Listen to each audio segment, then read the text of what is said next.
ইয়া আল্লাহ আমাদেরকে সবাইকে তুমি এক এবং নেক বানাও।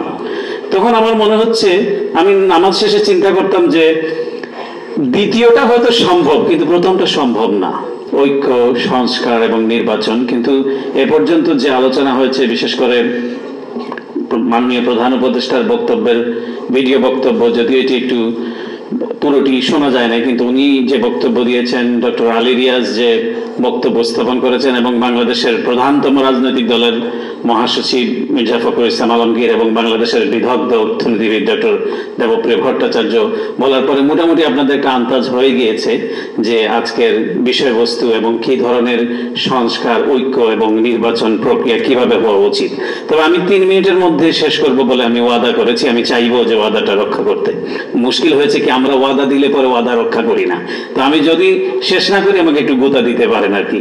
তো আমি যখন জুম্মার নামাজে মাঝে মধ্যে যেতাম, মসজিদের ইমাম সাহেব যখন দোয়া করতেন, একটা দোয়া শুনতাম যে ইয়া আল্লাহ আমাদেরকে সবাইকে তুমি এক এবং নেক বানাও। তখন আমার মনে হচ্ছে, আমি নামাজ শেষে চিন্তা করতাম যে দ্বিতীয়টা হয়তো সম্ভব, কিন্তু প্রথমটা সম্ভব না। এক নেক হয়তো হয়ে যেতে পারবে, কিন্তু এক হতে পারবে না।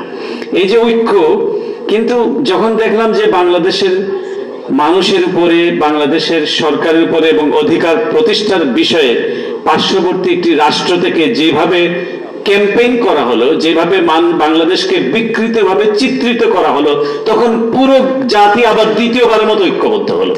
প্রথমবার হলো 5ই আগস্ট, দ্বিতীয়বার হলো পুরো জাতি আজকে ঐক্যবদ্ধ। আমি মনে করি এটা, এই যে প্রথম শব্দটা ঐক্য, বাংলাদেশের মানুষের মধ্যে, রাজনৈতিক দলসমূহের মধ্যে, সৃষ্টিশীল মানুষের মধ্যে একটি ইস্পাত কঠিন ঐক্য গড়ে উঠেছে।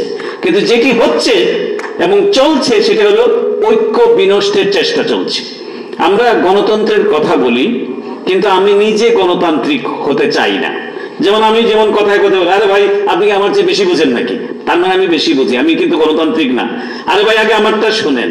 এই যে অগণতান্ত্রিক, এবং আমরা এই যে সাম্য, মর্যাদা এসবের কথা বলি, কিন্তু আমি একটু উপরে থাকতে চাই, একটু প্রিভিলেজ থাকতে চাই। ছোট্ট ছোট্ট বিষয়, আপনি এলিভেটরের জন্য দাঁড়িয়েছেন লিফটের মধ্যে, কিন্তু আমি চাইবো আমি আগে উঠে যাব, আমি একটু পোশাক আশাকে ভালো, আমি একটু বড় পদ।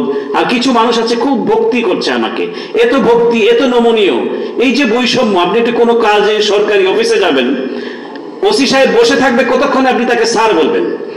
এই যে একটা বিভেজন, বৈষম্য, আপনি ছোট ছোট বিষয়গুলো হবে, এইগুলিকে যদি আমরা সংস্কার না করতে পারি নিজেদেরকে, আমি মনে করি রাষ্ট্র সংস্কার, অবশ্যই আমি কেতাবি কথায় যাচ্ছি না, কিন্তু আমি খুব মেঠো বাংলায় বলতে চাই যে আমাদের মানসিকতার সংস্কার প্রয়োজন।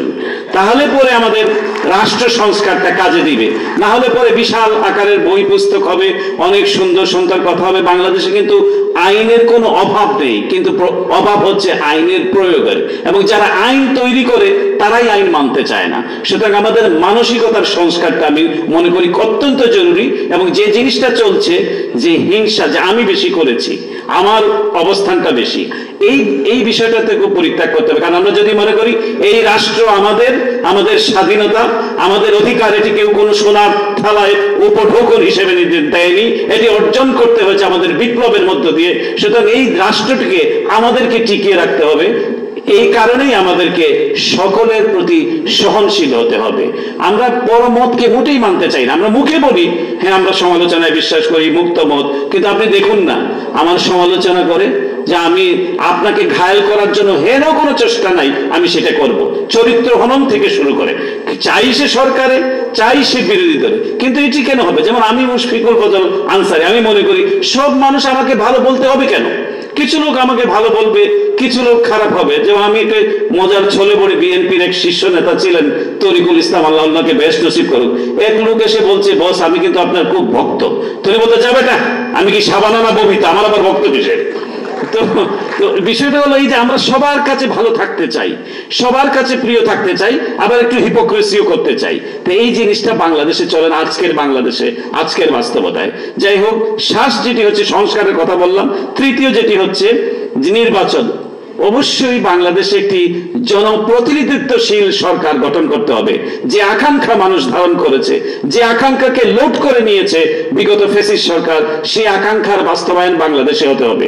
বাংলাদেশ যাতে মানুষ যাতে তার প্রতিনিধি, তার পবিত্র আমানত দিয়ে নির্বাচন করতে পারে, সেটি কিন্তু মানুষের সবচেয়ে বড় আকাঙ্ক্ষা, এবং সেই আকাঙ্ক্ষার বাস্তবায়ন বাংলাদেশে হতেই হবে, এটির কোনো বিকল্প নাই। কিন্তু ইলেকশন পর্যন্ত যাওয়া পর্যন্ত যে প্রথা এবং প্রতিষ্ঠানগুলো ধুমড়ে মুছে একাকার করে দিয়েছে, সেগুলো আমাদেরকে অবশ্যই ঠিক করতে হবে। তারপরে আমাদের নির্বাচনের দিকে যে বাংলাদেশে একটি নির্বাচিত সরকার প্রতিষ্ঠিত হতে হবে, মানুষের আকাঙ্ক্ষার বাস্তবায়ন এভাবেই হবে। নিশ্চয়ই আমাদের বক্তারা তাদের বক্তব্য এগুলি তুলে ধরবেন। আমি আমার কথা শুনবার জন্য আপনাদেরকে অসংখ্য ধন্যবাদ।